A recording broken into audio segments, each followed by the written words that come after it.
Welcome to ज्ञान academy. पिछले class में हम लोगों ने ग्रोथ और डेवलपमेंट के बीच डिफरेंसेस देखा था। आज की क्लास में हम स्टेजेस ऑफ कॉग्निटिव डेवलपमेंट देखेंगे। बिफोर कि हम आगे बढ़ें, हम आपको बताते चलें कि पिछले दो वीडियो में, पहली वीडियो में हमने लर्निंग इवेंट्स और लर्निंग प्रोसेस के हवाले से बात किया था। इस वीडियो में हम आज बात करेंगे स्टेजेस ऑफ कॉग्निटिव डेवलपमेट के हवाले से, और इन दोनों का लिंक जो है कि आपको यूट्यूब के इसी वीडियो के डिस्क्रिप्शन बॉक्स में मिल जाएगा आपको। साथ ही साथ आपको बताते चलें, ज्ञान एकेडमी का ऐप्स भी है जो कि प्ले स्टोर पे आपको मिल जाएगा। उसका लिंक इसी वीडियो के डिस्क्रिप्शन बॉक्स में आपको मिल जाएगा।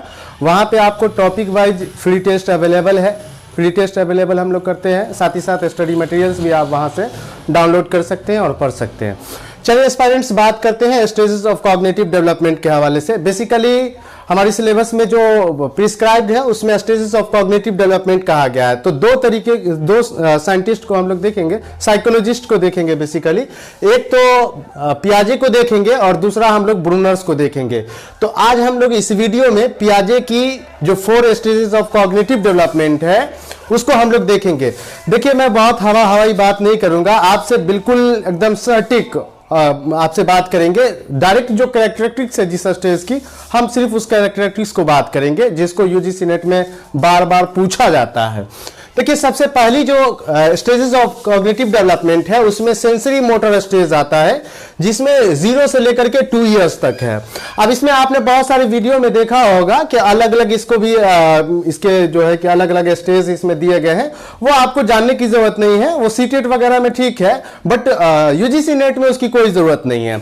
यूजीसी नेट में बेसिकली इसकी जो कैरेक्टरिस्टिक्स है उसको हम लोग देखेंगे। तो देखिए, सबसे पहला आपका सेंसरी मोटर स्टेज है जो कि 0 से लेकर के 2 इयर्स के लिए है ना। एक बात आपको बताता चलूं कि पियाजे ने एक स्टेटमेंट कहा था बच्चों के लिए। उन्होंने कहा था कि children like a little scientist, बच्चे जो होते हैं वो छोटे साइंटिस्ट की तरह होते हैं। इस चीज को थोड़ा सा ध्यान में रखिएगा। बाकी हम वेरी ऑब्जेक्टिवली हम बात करते हैं आपको इस स्टेज की कैरेक्टरिस्टिक्स पर। देखिए, सबसे पहली जो इस स्टेज की कैरेक्टरिस्टिक्स है वो ऑब्जेक्ट परमानेंसी की, और ये तकरीबन 6 से 7 बार यूजीसी नेट में पूछा जा चुका है। ऑब्जेक्ट परमानेंसी, या समटाइम्स आपको ऑब्जेक्ट परमानेंस भी देखने को मिलेगा। देखिए, इसको हिंदी में अगर कहें तो वस्तु अस्थायित्व कहते हैं। जब बच्चा पैदा होता है वो 6 से 8 महीना से पहले बच्चों के सामने जो चीज होता है तभी तक उसका वजूद होता है। जब वो चीजें बच्चों के सामने से हटा ली जाती है उसका वजूद खत्म हो जाता है। लेकिन पियाजे के मुताबिक जब बच्चा 8 से 9 महीने का हो जाता है, 8 से 9 महीने का बच्चा हो जाता है, तब उसमें ऑब्जेक्ट परमानेंसी हो जाती है।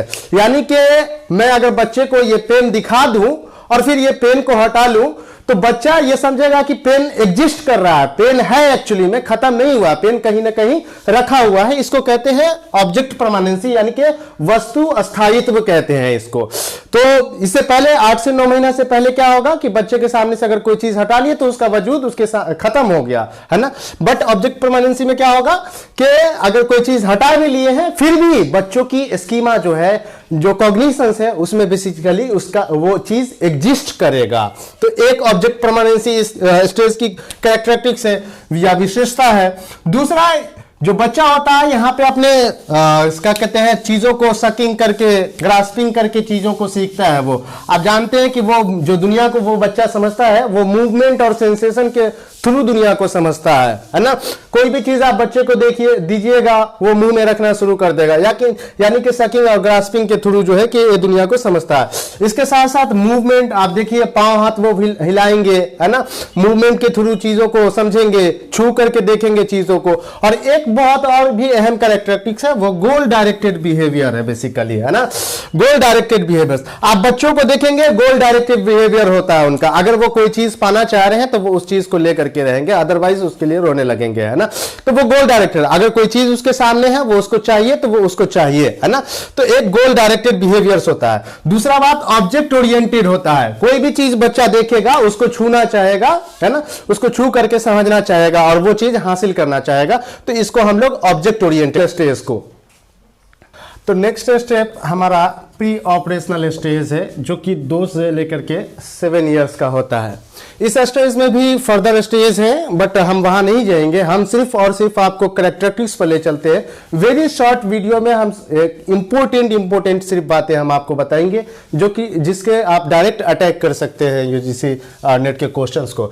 देखिए, प्री ऑपरेशनल स्टेज की क्या खुसूसियात होती है, क्या विशेषताएं होती है, क्या कैरेक्टरिस्टिक्स होता है। तो इसमें सबसे पहली बात यह है कि सिंबॉलिक थॉट बच्चों का डेवलप हो जाता है, यानी कि किसी चीज को सिंबल के जरिए, पिक्चर के जरिए, आइकॉन के जरिए समझने लगता है। किसी चीज को पिक्चर, सिंबल, फिगर के जरिए प्रेजेंट करने लगता है बच्चा। दूसरा, इस स्टेज को डिस्कवरी स्टेज कहा गया है, क्योंकि यहां पे बच्चों में देखिएगा इंक्वायरी की बहुत कैरेक्टरिस्टिक्स उनमें पाई जाती है। चीजों को तोड़ना, चीजों को इन्वेस्टिगेट करना, है ना, उनकी कैरेक्टरिस्टिक्स होती है। तो इसलिए इस स्टेज को हम लोग डिस्कवरी स्टेज भी कहते हैं। और फ्रेंड्स, एक इंपॉर्टेंट बात यह कि ये crucial stage of language development कहलाता है। इसको पियाजे ने कहा है कि प्री ऑपरेशनल स्टेज जो होता है वो बच्चे के लैंग्वेज डेवलपमेंट का क्रूशियल स्टेज होता है। That means very very important stage होता है। इसलिए कहा जाता है कि इस उम्र में बच्चों के सामने आप जैसे भाषा का इस्तेमाल करेंगे, बच्चा वैसा ही भाषा का आपके साथ प्रयोग करेगा। इसलिए याद रखिएगा कि ये क्रूशियल स्टेज होता है लैंग्वेज डेवलपमेंट का। सो बच्चों के सामने अच्छे भाषा बोलिए, अच्छे भाषा प्रयोग कीजिए, ताकि बच्चा आपका अच्छा भाषा प्रयोग करे। दूसरा, इरिवर्सिबिलिटी की गुण पाई जाती है यहां पे। जैसे इस उम्र में क्या होगा कि आप बच्चों को छत पे ले जाए, है ना, मतलब छत पे तो चढ़ जाएगा बट उतरना नहीं आएगा, वो ऊपर चढ़ करके रोएगा, है ना, तो उतरना नहीं आएगा उसको, बट चढ़ना आएगा। इसको कहते हैं इरिवर्सिबिलिटी, है ना। दूसरा, टॉय स्टेज इस स्टेज को कहते हैं। क्यों? क्योंकि इस स्टेज में आप देखिएगा बच्चा बहुत सा खिलौना जमा करता है, खेलना पसंद करता है छोटे छोटे चीजों से, इसलिए इसको हम लोग टॉय स्टेज भी कहते हैं। नेक्स्ट हमारे पास चिल्ड्रन सेंट्रेशंस का है। इसके लिए बहुत अच्छा एग्जांपल आप लोगों ने देखा होगा, बहुत सारे वीडियो में आपको मिलेंगे और बहुत सारा प्रचलित भी है कि जैसे अगर मैं 2-4 बर्तन अगर बच्चों के सामने रख देता हूं छोटा बड़ा करके, कोई लंबा है, किसी का जो है कि चौड़ाई ज्यादा है, किसी का लंबाई जो है कि ज्यादा है बट चौड़ाई कम है। अब इसमें जो है कि किसमें कितना, अगर मान लीजिए कि हम इसमें 3 kg रखते हैं, 3 लीटर पानी अगर रखते हैं, इसमें 2 लीटर रखते हैं, बट ये बड़ा दिख रहा है। अगर मान लीजिए कि ये बड़ा दिख रहा है, पूरा भरा हुआ दिख रहा है, फिर इसमें भी मान लीजिए कि हम 1 लीटर रख लें बट ये और भी बड़ा दिख रहा है, तो बच्चा जो बड़ा दिखेगा उसको बोलेगा, उसको ऐसा लगेगा कि जो बड़ा दिख रहा है उसमें ज्यादा है। इसी को कहते हैं चिल्ड्रन सेंट्रेशन। तो बच्चों में ये भी कैरेक्टरिस्टिक्स पाई जाती है। दूसरा, ईगोसेंट्रिक होता है बच्चा, है ना। उसके बाद एनिमिज्म का गुण पाया जाता है इनमें। एनिमिज्म का क्या, वो जो निर्जीव चीज है ना उसको भी सजीव समझेगा। जैसे आप देखिएगा इस उम्र में बच्चे या बच्चियां गुड़िया से, डॉल से खेलते हैं, उसको बाल झाड़ते हैं, है ना, उसको कपड़ा पहनाते हैं। ये एनिमिज्म का गुण है, वो समझेंगे कि वो भी हम लोग की तरह है ना। इसको कहते हैं एनिमिज्म, है ना। ये अहम कैरेक्टरिस्टिक्स है और ये बार बार पूछा गया है, इसको देखिएगा। दूसरा, ट्रांसडक्टिव रीजनिंग होता है बच्चों का। यहाँ पे ट्रांसडक्टिव रीजनिंग कहने का मतलब यह है कि बच्चा ना ही जो लॉजिक पेश करेगा वो ना ही डिडक्टिव होगा और ना ही इंडक्टिव होगा, उनका अपना एक लॉजिक है जिसको हम ट्रांसडक्टिव रीजनिंग कहते हैं। तो फ्रेंड्स, बहुत इंपॉर्टेंट है, ध्यान से समझ लीजिए। एक बार मैं फिर से आपको बता दे रहा हूं। इस स्टेज को सिंबॉलिक, इस स्टेज में डेवलप कर जाता है सिंबॉलिक थॉट। दूसरा, डिस्कवरी स्टेज कहा जाता है। Crucial stage of language development कहा जाता है इसको।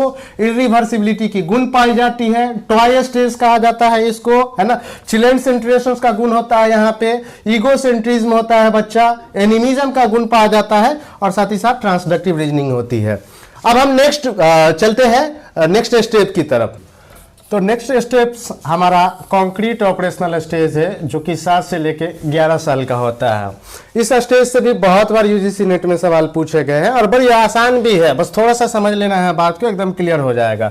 देखिए, एक तो बात यह है, इस स्टेज की कैरेक्टरिस्टिक्स ये है कि ऑपरेशनल थॉट्स यहाँ पे इमर्ज हो जाता है। ऑपरेशनल थॉट इमर्ज होने का मतलब ये है कि बच्चा लॉजिकली सोचने लगता है ना, वो लॉजिकली जो है कि वो सोचने लगता है। दूसरा, रिवर्सिबिलिटी की गुण आ जाती है उसमें। हम जो नेक्स्ट स्टेप से पिछले वाले स्टेप्स में हमने बात की थी कि इरिवर्सिबिलिटी का गुण होता है। जैसे मैंने एग्जांपल दिया था कि वो छत पे चढ़ जाएगा बट उतरना नहीं आएगा, तो वो यहां पे वापस आ जाता है, इसको कहते हैं रिवर्सिबिलिटी। तो रिवर्सिबिलिटी की भी कैरेक्टरिस्टिक्स यहां पे आ जाती है ना।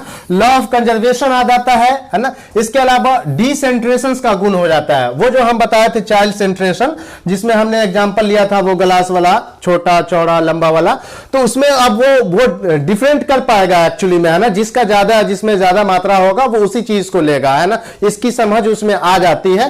पहले की तरह नहीं कि जो मतलब जिसमें ज्यादा दिखे उसको ले लेता, ऐसा नहीं है। अब वो डिसइंटरेशन से आ जाता है उसमें, यानी कि वो देखेगा, परखेगा और फिर वो उसको जो लगता है कि वो जिसमें होगा ज्यादा होगा उसको वो ले लेगा, है ना। तो डिसइंटरेशन का भी गुण आ जाता है। दूसरा इस स्टेज की कैरेक्टरिस्टिक्स है कि इसको पियाजे ने गैंग एज भी कहा है। इस स्टेज में बच्चे गैंग में रहना बहुत पसंद करते हैं, अपने माँ बाप से ज्यादा अपने गैंग में रहना पसंद करते हैं, दोस्तों के साथ, साथियों के साथ बहुत रहना पसंद करते हैं।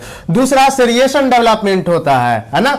आप फॉर एग्जाम्पल कि मैं ये पेन लूं, है ना, ये छोटा छोटा 2-4 पेन अगर हम बच्चों को दे दें तो बच्चे इसको सीरीज में सजा सकेंगे, छोटा से बड़ा की तरफ या बड़ा से छोटा की तरफ, है ना। तो एक लॉजिकली वो सीरीज में सजा पाते हैं, इसलिए हम इसको सीरियसन डेवलपमेंट भी कहते हैं। दूसरा ट्रांजिटिविटी यहाँ पे बच्चों में पाई जाती है ना। इसके अलावा बच्चा चीजों को क्लासिफाई कर लेगा, जैसे निर्जीव और सजीव चीज, है ना, इसमें डिफरेंट कर पाएगा वो। उसी तरीके से काउज एंड इफेक्ट रिलेशनशिप को समझने लगता है वो, किसी चीज का काउज और इफेक्ट भी आपको बताएगा, है ना। तो नेक्स्ट स्टेज की तरफ हम चलते हैं। तो डियर एस्पायरेंट्स, नेक्स्ट जो हमारा स्टेप्स है वो फॉर्मल ऑपरेशनल स्टेज है, जो कि 11 साल से एबव का स्टेज होता है ना। इस स्टेज की सबसे बड़ी कैरेक्टरिस्टिक्स ये है कि यहाँ पे एक एब्स्ट्रैक्ट थॉट इमर्ज होने लगता है, यानी कि एब्स्ट्रैक्ट थॉट जो है कि बच्चों में इमर्ज होने लगता है, डेवलप होने लगता है, वो चीजों को एब्स्ट्रैक्टिकली सोचने लगता है। दूसरा हाइपोथेटिकल हो जाता है बच्चा, यहाँ पे किसी चीज के हवाले से वो हाइपोथेसिस फॉर्मुलेट करने लगता है, लॉजिक देने लगता है, साथ ही साथ हाइपोथेसिस बनाने लगता है वो, है ना। घटना के पीछे का के जो एजम्पशंस हो सकते हैं, कारण हो सकते हैं, उसको वो बताने लगता है ना। दूसरी चीज ये है कि यहाँ पे डिडक्टिव लॉजिक का वो इस्तेमाल करने लगता है। दैट मींस आप जानते हैं डिडक्टिव लॉजिक में जनरल टू स्पेसिफिक हम लोग जाते हैं, सो इस लॉजिक का इस्तेमाल करने लगता है। फ्रेंड्स, ये जो हमने आज बात की कॉग्निटिव डेवलपमेंट में पियाजे को हमने 4 स्टेज जो उनके जरिए से बताई गई है, मैंने उन चारों को आपको डिस्कस किया है। जितनी भी कैरेक्टरिस्टिक्स थी वो सब हमने बताने की कोशिश किया है। आप इसको बहुत ध्यान से देख लीजिएगा, वीडियो को रोक करके पॉज करके आप देख लीजिएगा, और इतना ही आपको जानने की जरूरत है, इतना से आपका यूजीसी नेट क्वालिफाई हो जाएगा। सो बहुत बहुत धन्यवाद आप लोगों का। अगर कोई आपको कंफ्यूजन रह जाता है तो आप कमेंट बॉक्स में जरूर डाल देंगे, तो मैं नेक्स्ट वीडियो में उसको कवर कर लूंगा। बहुत बहुत शुक्रिया, धन्यवाद।